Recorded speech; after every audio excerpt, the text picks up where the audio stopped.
In the high-stakes chess match of human interaction, your most powerful move might be the one you never make, the deliberate choice to say nothing. Picture this. You're in a tense negotiation. The other party has just made their offer, and it falls woefully short of what you need. Every instinct screams at you to respond immediately, to counter, to fill the uncomfortable void forming between you. But what if, instead of rushing to speak, you simply don't? That silence, that seemingly empty space, might actually be the most powerful position you could possibly take. We live in a world that has convinced us that power lies in speaking up, in being heard, in dominating conversations with our voices, our opinions, our very presence. From childhood, we're rewarded for quick answers, punished for hesitation, and taught that silence equals weakness, ignorance, or submission. But what if everything we've been taught about power and communication is fundamentally backwards? What if true power, transformative, game-changing power, lies not in filling space with words, but in strategically creating space through silence? This isn't about being quiet because you're shy or hesitant or don't know what to say. This is about the deliberate, calculated use of silence as a tool that can completely transform the dynamics of any human interaction. I'm going to reveal how silence, when wielded with precision and intention, can make you the most influential person in any room, how it can shift the psychological landscape of negotiations, leadership decisions, intimate relationships, and everyday encounters in ways that words simply cannot achieve. But here's what you need to understand right now. The silence I'm talking about isn't passive. It's not about withdrawing or disappearing. It's an active force, perhaps the most active communicative choice you can make. The question that will guide us is deceptively simple, yet profoundly consequential. In a world that won't stop talking, what untapped power awaits those who know exactly when and how to be silent? And perhaps even more intriguingly, why does strategic silence make others so deeply uncomfortable that they'll often give away their position, their advantage, even their closely held secrets, just to fill the void you've created? The answers to these questions will transform how you communicate forever, and they reveal something fascinating about human psychology that most people will never understand.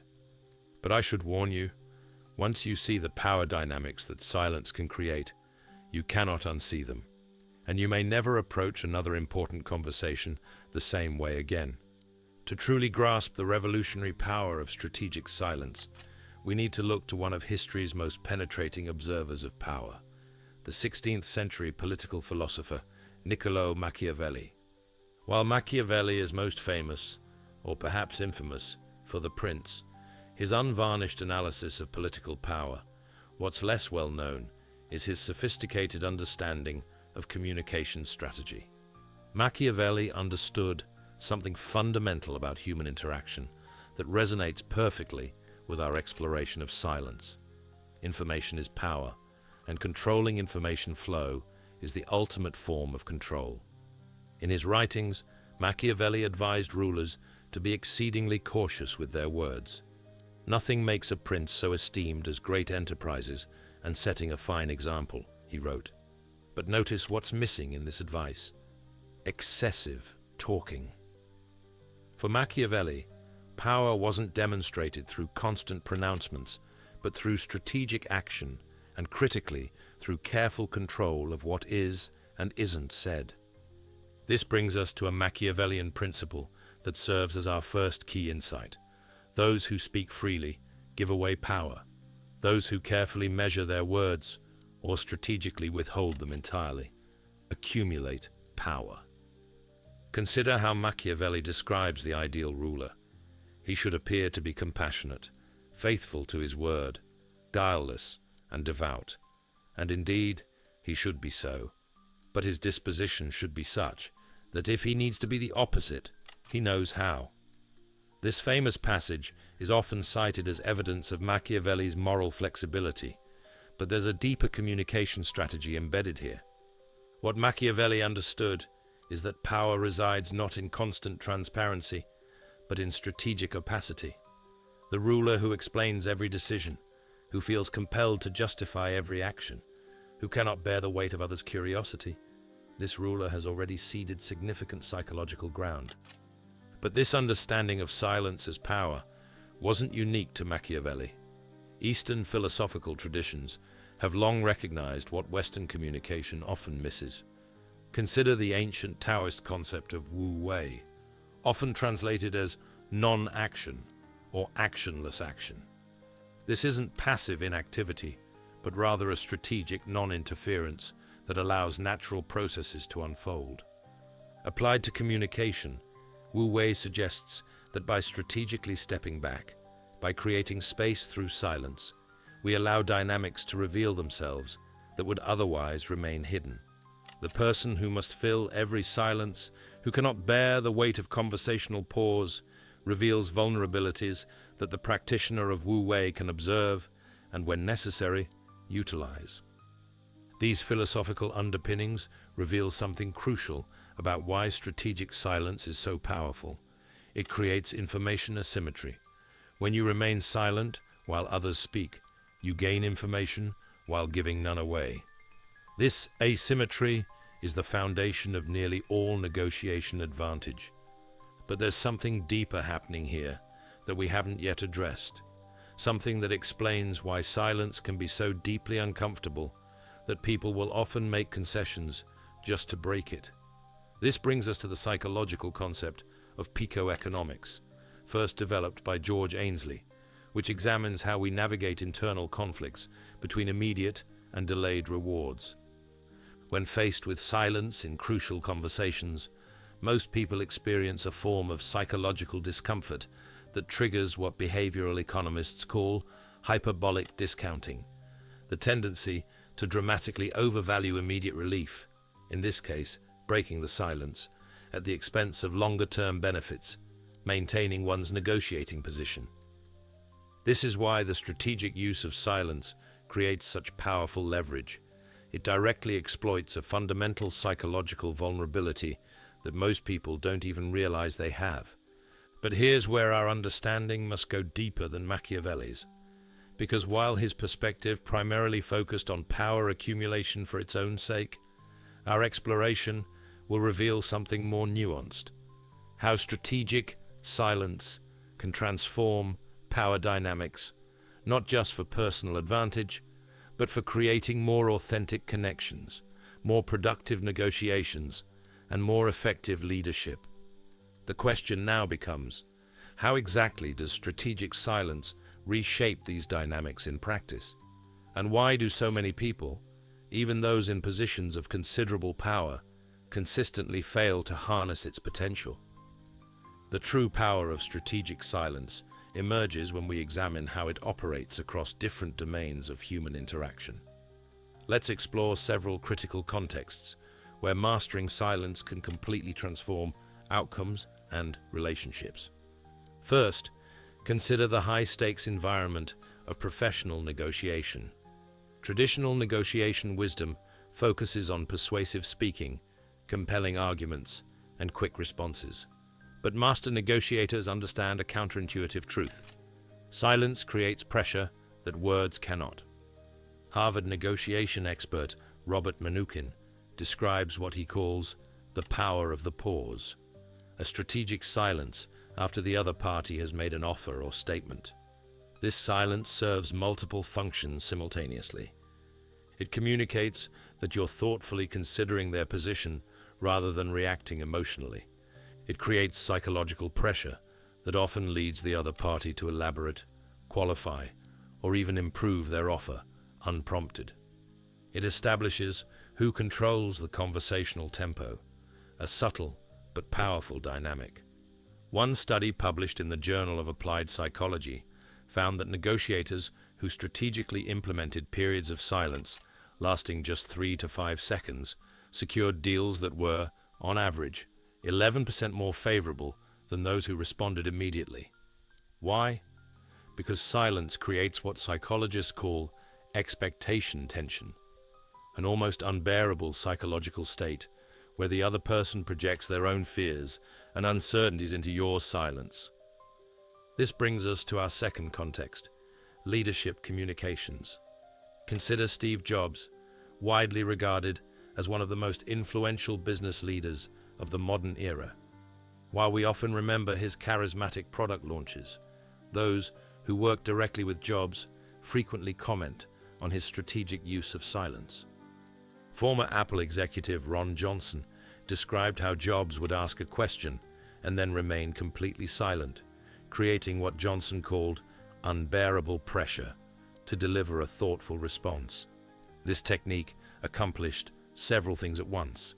It demonstrated Jobs' complete comfort with power, it prevented subordinates from offering half-formed thoughts, and it signaled that Jobs valued depth over speed. But the true genius of Jobs' approach wasn't just about establishing dominance. It was about creating space for genuine insight to emerge. By refusing to fill conversational voids with his own thoughts, he created room for unexpected ideas that might otherwise never have surfaced. This points to a fundamental truth about strategic silence that transcends mere power tactics. Silence creates space for emergence, for thoughts, feelings, and insights that continuous talk would suffocate before they could fully form. Now let's shift to perhaps the most personally relevant context, intimate relationships. Here, the strategic use of silence takes on an even more nuanced role, and the stakes couldn't be higher.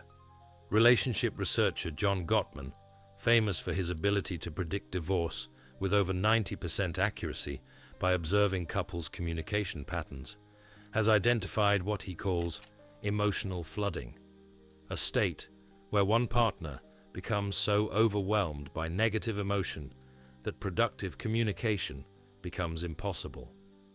In these moments, what's needed isn't more talk, but a strategic silence, what Gottman calls a processing pause, that allows physiological arousal to subside and clearer thinking to resume.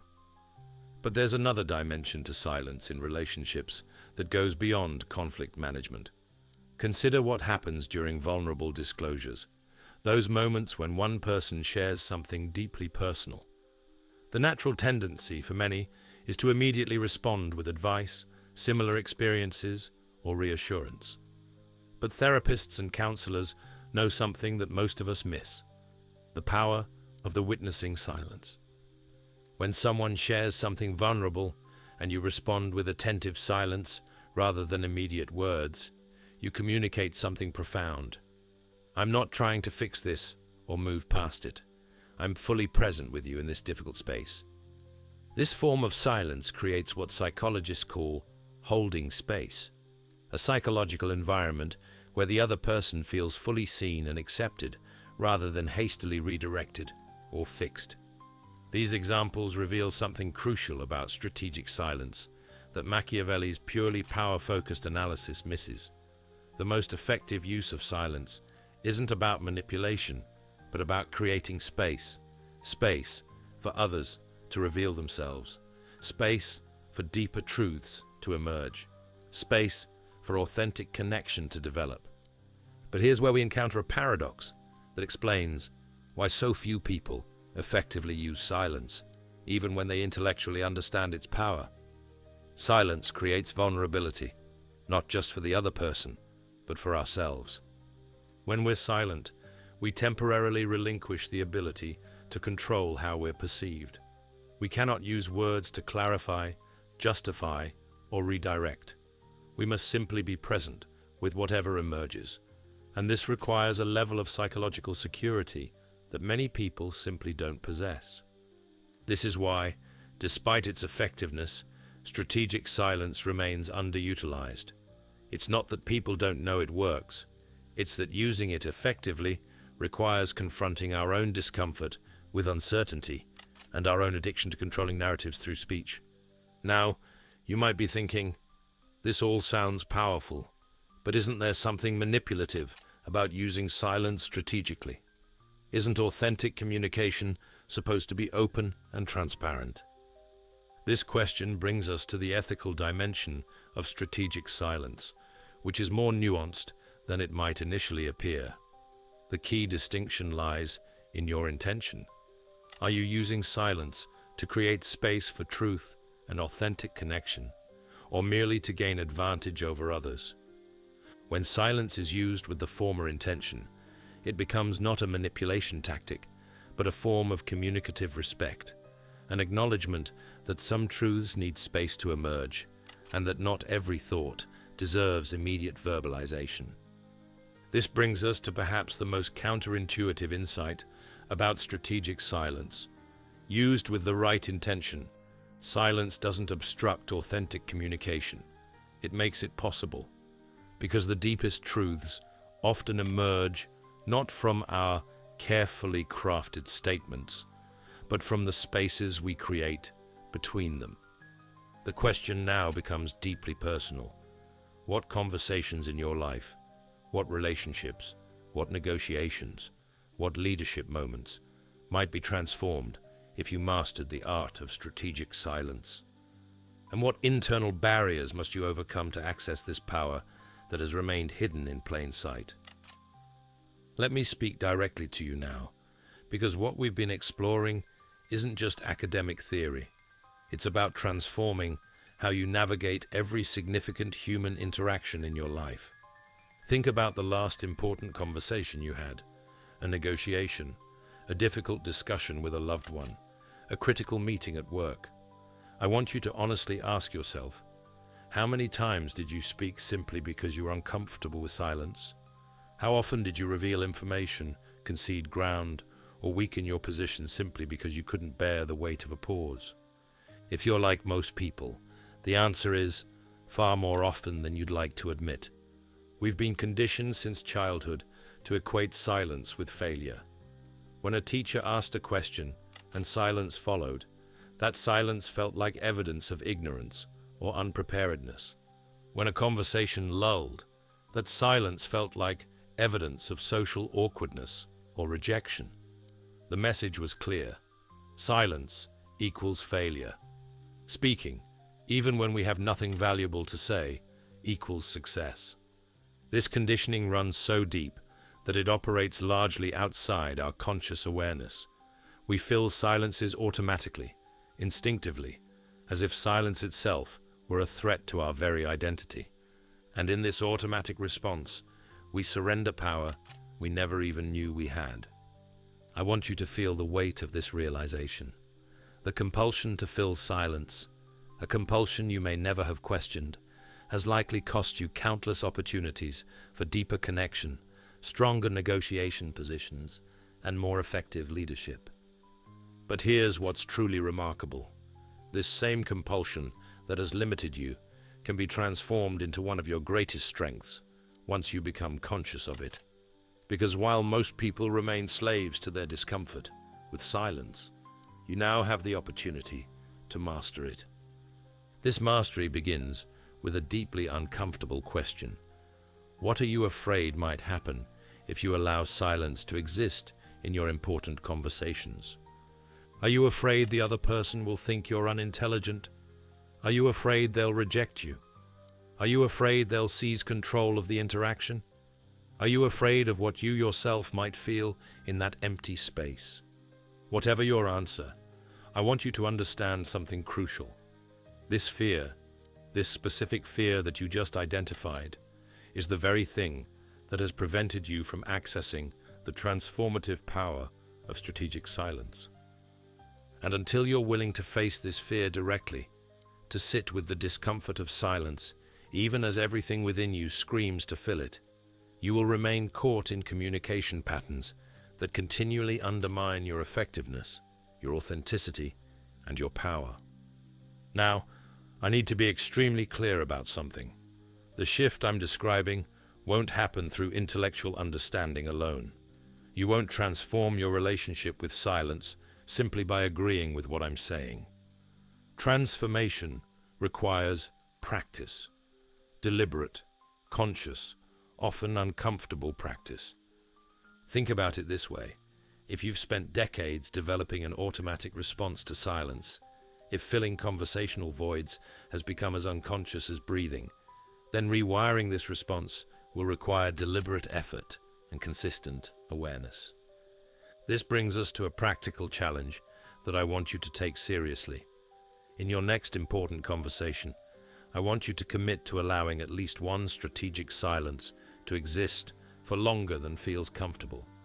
When the other person stops speaking, resist the urge to immediately respond. Count slowly to 5 in your mind before speaking. Notice what happens in that space, not just in the other person, but in yourself. What you'll likely discover is both unsettling and liberating. The discomfort you feel in that silence is temporary. It peaks quickly, and then, if you allow yourself to simply be present with it, rather than escaping through speech, it begins to transform into something else entirely, a kind of grounded confidence that comes from knowing you are not at the mercy of conversational pressure. And as you practice this more consistently, something remarkable begins to happen. Silence stops feeling like a void that needs filling and starts feeling like a tool that you can wield with precision and intention. But I must warn you, this journey toward mastering strategic silence isn't linear. You'll have moments of remarkable clarity and control, followed by conversations where you fall back into old patterns of nervous, power-surrendering chatter. This inconsistency isn't failure. It's an inevitable part of rewiring deeply ingrained responses. The key is to approach this process not with harsh self-judgment, but with curious attention. Each time you notice yourself automatically filling silence, simply observe, there's that old pattern again. This non-judgmental awareness is itself transformative over time. What I'm describing is more than a communication technique. It's a fundamental shift in how you show up in every human interaction. And like any profound shift, it doesn't happen overnight.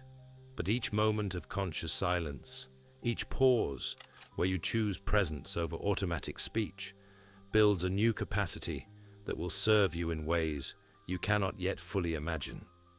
Now, as we move toward applying these insights in practical ways, I need to emphasize something important.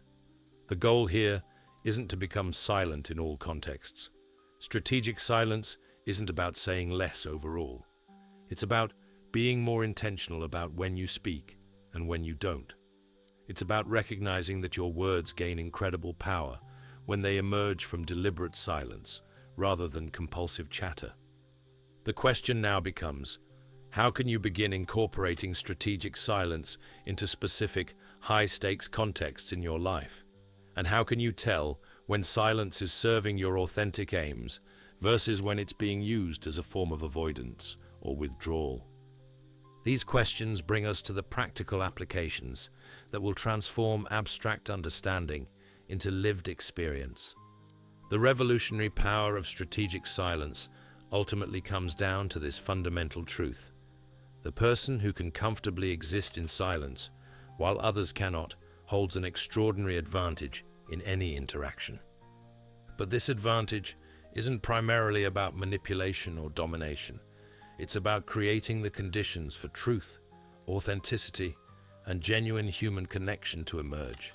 It's about stepping back from the compulsive need to control through constant verbalization, and instead allowing space for deeper realities to surface.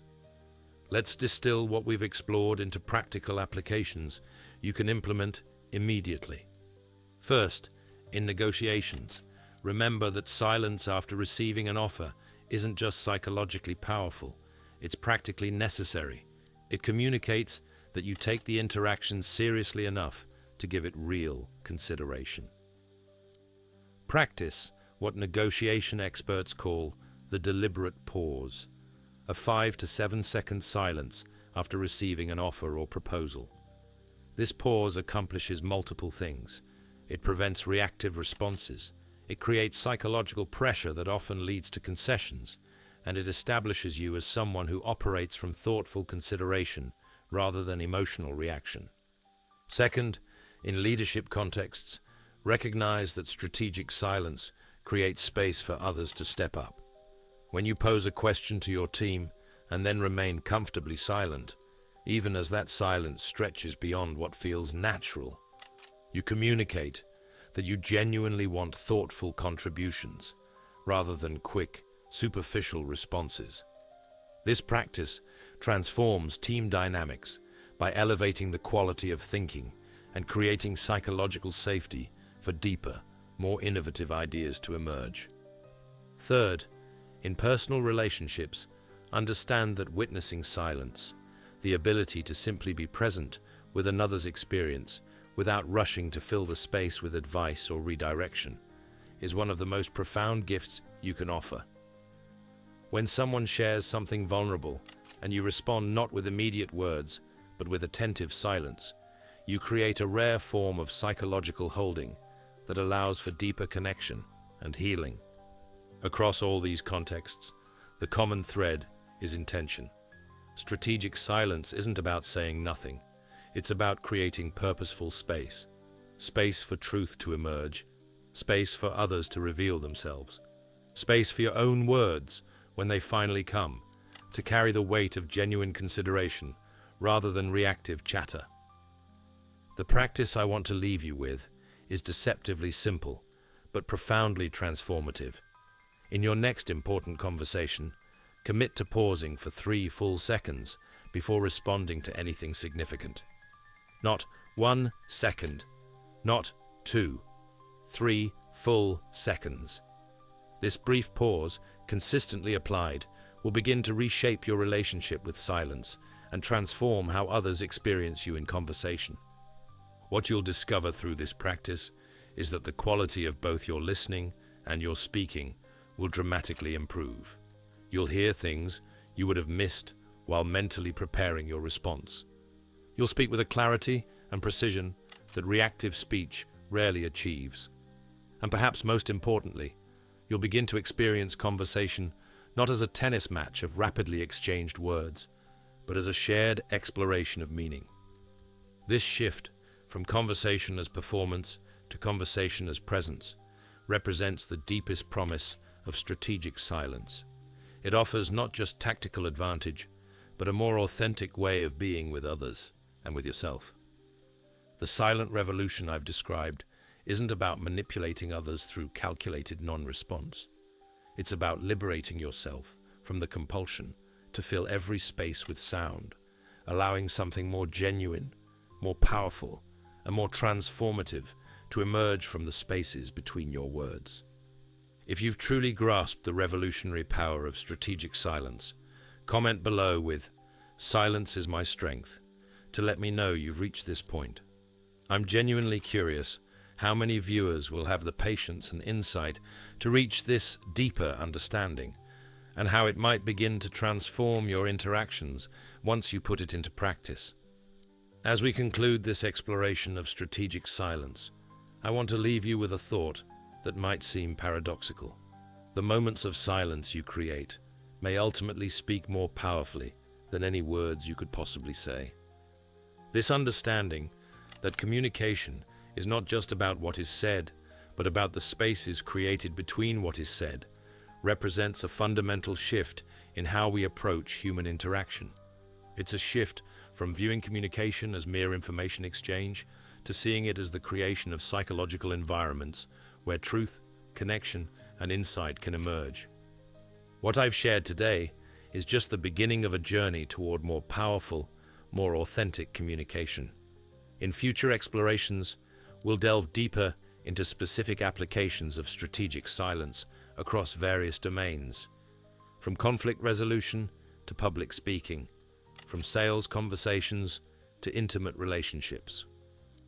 We'll examine how different personality types respond to silence, how cultural contexts shape our experience of conversational pauses, and how technology has fundamentally altered our relationship with silence in ways we're only beginning to understand.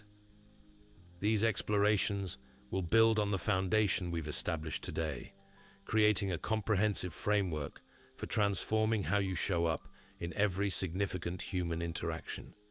If today's message resonated deeply with you, if you recognize patterns in your own communication that have limited your effectiveness or authenticity, Subscribe right now, because what comes next will challenge and expand your understanding even further. The journey toward mastering strategic silence isn't simple or linear. It requires confronting our own discomfort, rewiring deeply ingrained responses, and developing new capacities for presence and intentionality. But the rewards of this journey, more authentic connections, more powerful negotiations, more effective leadership, make it one of the most valuable paths you can possibly pursue.